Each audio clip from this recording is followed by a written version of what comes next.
रात में आने के कारण किसी को उसके बच्चे होने की भनक तक नहीं लगी। उसी रात बिगन अपने बच्चे को ले जाता है और चुपके से जमींदार के बगीचे में रख देता है और वहां छुपकर देखने लगता है। थोड़ी ही देर में बच्चा जोर जोर से रोने लगता है। बगीचे के पास ही जमींदार का कमरा था, जहां दोनों पति पत्नी सो रहे थे। बच्चे के रोने की आवाज सुनकर दोनों की नींद खुल जाती है। दोनों आश्चर्य होकर एक दूसरे की तरफ देखने लगते हैं। इतनी रात को बच्चे के रोने की आवाज कहाँ से आ रही है? लगता है हमारे बगीचे से आ रही है। चलो बगीचे में चलकर देखते हैं। इतना बोलकर उसकी पत्नी गार्डन की तरफ भागती है। पीछे से गिरधर सेठ भी जाता है।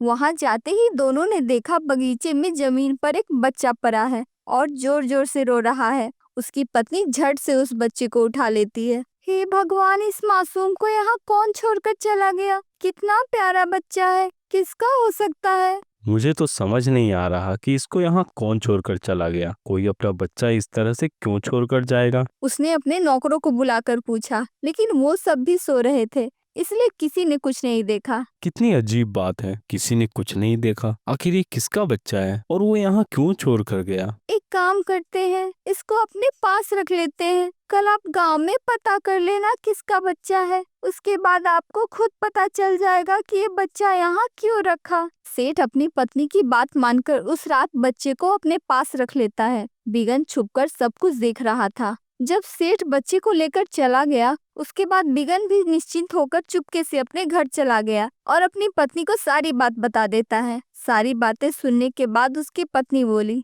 मुझे बहुत डर लग रहा है जी। कहीं ऐसा न हो कि हमारी चाल हम पर ही भारी पड़ जाए। अगर उसने हमारे बच्चे को नहीं अपनाया तो, अगर उसने हमारे बच्चे के साथ कुछ गलत कर दिया तो हम क्या करेंगे? तुम बिल्कुल चिंता मत करो, उसके पास बच्चे को अपनाने के अलावा कोई दूसरा रास्ता नहीं होगा। उसका खुद का बेटा कभी उन लोगों को पूछता तक नहीं है और ना ही उसे गांव से कोई मतलब है। उसको विदेश पढ़ने भेजा था तो वहीं बस गया। उसके बाद उसे कोई दूसरी औलाद नहीं हुई। मुझे पूरी उम्मीद है कि वो हमारे बच्चे को जरूर अपनाएगा। हाँ जी, भगवान करे आप जैसा सोच रहे हैं वैसा ही हो। अगले दिन सेठ अपने घर पर ही अपनी पत्नी के साथ एक सभा लगवाता है, जिसमें सभी गांव वाले को आने का न्योता देता है। खबर सुनकर सभी सेठ के घर पहुंचते हैं, जहां सेठ अपनी पत्नी के साथ बैठा था और उसकी पत्नी उस बच्चे के साथ बैठी थी। बिगन और फुलवंती भी हमेशा की तरह वहां मजदूरी करने पहुंचे हुए थे। सभी गांव वालों के पहुंचने पर सेठ ने बच्चे के बारे में सबको बता दिया और लोगों को बच्चा पहचानकर अपने पास ले जाने का आदेश दिया।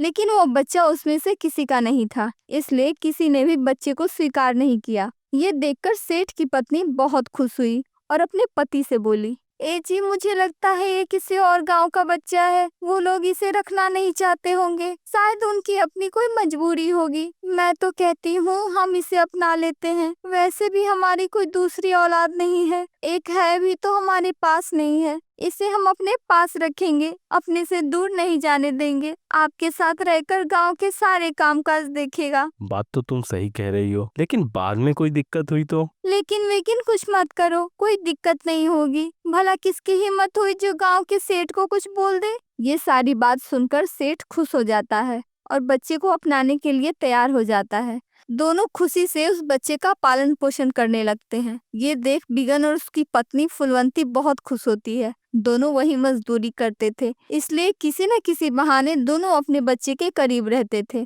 और उसकी देखभाल भी करते थे। एक दिन फुलवंती को देखकर सेठ की पत्नी बोली, फुलवंती, मैं बच्चे में इतना व्यस्त हो गई कि तुम्हारे बारे में पूछना ही भूल गई। तुम भी तो गर्भवती थी, तुम्हारा बच्चा होने वाला था, इसलिए तुम अपने माँ के घर गई थी। क्या हुआ, तुम्हारा बच्चा कहाँ है? मालकिन, मेरे साथ तो बहुत ही दुखद घटना हो गई। मेरा बच्चा मरा हुआ पैदा हुआ, इसलिए हम उसे वहीं दफनाकर अगले दिन अपने गांव आ गए। ओह, ये तो बहुत गलत हुआ तुम्हारे साथ। अच्छा, धीरज रखो, आज न कल तो तुम्हें भी बच्चा होगा। हाँ मालकिन, बस उसी का इंतजार है। हे भगवान, अपने बच्चे के लिए मुझे कितना झूठ बोलना पड़ रहा है। मेरे बच्चे को सही सलामत रखना, चाहे वो मेरे से जितने भी दूर हो। किस सोच में पड़ गई, जाकर पहले मेरे बच्चे की तेल मालिश करो। इसी तरह सेठ की पत्नी के कहने पर फुलवंती बच्चे की हर तरह से सेवा करने लगी। कई बार नहीं कहने पर भी वो बच्चे का बहुत अच्छे से ध्यान रखती थी। आखिर वो फुलवंती का ही बच्चा जो था, इसलिए जाने अनजाने वो बस अपने बच्चे का ध्यान रख रही थी। उस बच्चे का नाम सेठ ने भानु प्रताप रखा। वो बच्चा अब धीरे धीरे बड़ा होने लगा, लेकिन उस बच्चे का स्वभाव गिरधर सेठ से बिल्कुल उल्टा था। सेठ मजदूरों को अपने पैर की धूल समझता था, लेकिन उसका बेटा उन सबको अपने माथे की तिलक समझता था। ये बात गिरधर सेठ को अच्छी नहीं लगती थी, इसलिए वो अपने बेटे से नाराज रहने लगा। वो सेठ के हर काम में दखल देने लगा। सेठ ने कुछ पैसा गांव वालों को उधार दिया था, लेकिन पैसे नहीं देने के कारण उसने सभी के जमीन के कागजात अपने पास जब्त कर रखे थे। जैसे ही ये बात भानु को पता लगी, वो गिरधर सेठ से बिना पूछे बिना पैसे वापस लिए सभी के जमीन के कागजात लौटा देता है। ये बात जब सेठ को पता लगती है, तब वो गुस्से से लाल हो गया और भानु को आवाज लगाने लगा। भानु, किससे पूछकर तुमने गांव वालों को जमीन के कागजात लौटाए? पिताजी, गांव वालों की जमीन रखकर हमें क्या मिलेगा? जमीन रहेगा तभी तो वो खेती करके हमारा पैसा लौटाएंगे, वरना ऐसे ही वो कभी हमारा पैसा नहीं लौटा पाएंगे। अब तू अपने बाप को सिखाएगा कि क्या करना चाहिए और क्या नहीं। इसलिए कहते हैं कि अपना खून और पराया खून। अगर तू मेरा खून होता तो ऐसी हरकतें कभी नहीं करता। तुझे अपना बेटा बनाकर बहुत बड़ी गलती कर दी। सब लोग अगर कर्ज लौटा ही देंगे तो जीवन भर मेरी गुलामी कौन करेगा? मैंने क्या गलत बोल दिया पिताजी? मैं तो बस सबका हक दे रहा था, जिससे सब खुशी खुशी अपना काम कर सके और इस गांव से गुलामी प्रथा खत्म हो जाए। ऐसा कुछ करने की सोचना भी मत, वरना मैं भूल जाऊंगा कि तुम मेरे बेटे हो। इतना बोलकर सेठ गुस्से में वहां से चला जाता है और सारी बात जाकर अपनी पत्नी को बता देता है। तुम्हारे कारण मैंने उसे अपना बेटा बनाकर रखा ताकि कल को मेरी मदद करे, इसलिए बेटा नहीं बनाया था कि मेरे लिए मुसीबतें खड़ी कर दे। आप शांत हो जाओ जी, मैं उसे समझा दूंगी, वो ऐसा कुछ नहीं करेगा। लेकिन सेठ की पत्नी के बार बार समझाने के बाद भी भानु में कोई सुधार नहीं हुआ। इस बात से गिरधर सेठ बहुत नाराज हो गया। यह सब देखकर बिगन और फुलवंती को अपने बेटे की चिंता होने लगी। उन दोनों को समझ नहीं आ रहा था कि वो भानु को कैसे उसकी सच्चाई बताए, कैसे बताए कि वो उनका बेटा है। अगर इस बात की भनक सेठ को लग गई तो उसके बेटे के साथ साथ बिगन और फुलवंती को भी मार देगा। इसी डर से उसने किसी को कुछ नहीं बोला। एक दिन की बात है, खेत में कुछ मजदूर काम कर रहे थे। एक मजदूर काम करने से मना कर देता है, इसलिए सेठ उसे मरवा देता है। इस बात से भानु बहुत गुस्सा हुआ, अपने ही बाप के खिलाफ पुलिस में शिकायत कर देता है। इस बात से सेठ बहुत नाराज हो जाता है। तू अपने बाप को जेल भेजेगा? आज तक पूरे गांव में किसी की हिम्मत नहीं हुई मेरे फैसले के खिलाफ बोलने की, और तू मेरा बेटा होकर मुझे ही जेल भेजना चाहता है? अभी के अभी निकल जा मेरे घर से। पिताजी, गलती की सजा सबको मिलती है और आपने गलती की है तो सजा भी आपको मिलेगी। रही बात इस घर की, तो मैं अभी निकल जाता हूँ। जहाँ गरीब और बेसहारा लोगों की इज्जत नहीं होती, वहाँ मैं खुद नहीं रहना चाहता। इतना बोलकर भानु उदास होकर घर छोड़कर जाने लगता है। सेठ की पत्नी उसे बहुत रोकने की कोशिश करती है, लेकिन वो किसी की नहीं सुनता और घर छोड़कर जाने लगता है।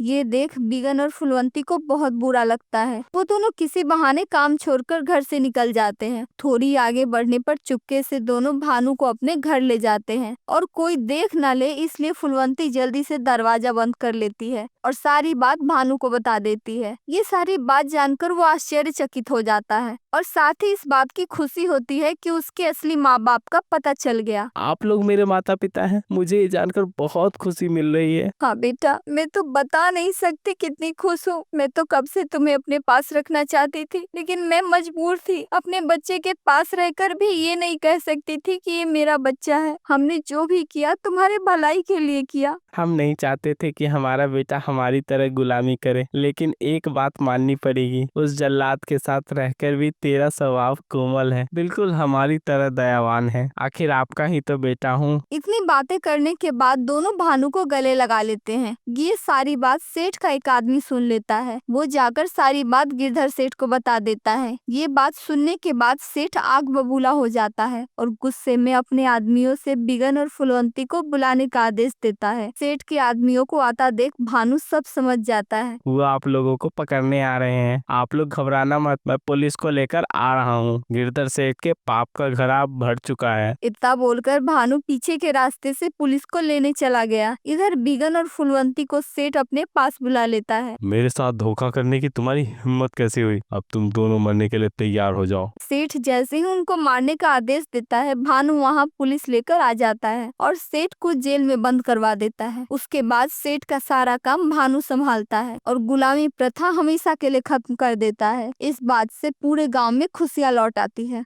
अगर आपको वीडियो अच्छा लगा तो वीडियो को लाइक करें और चैनल को सब्सक्राइब कर दें।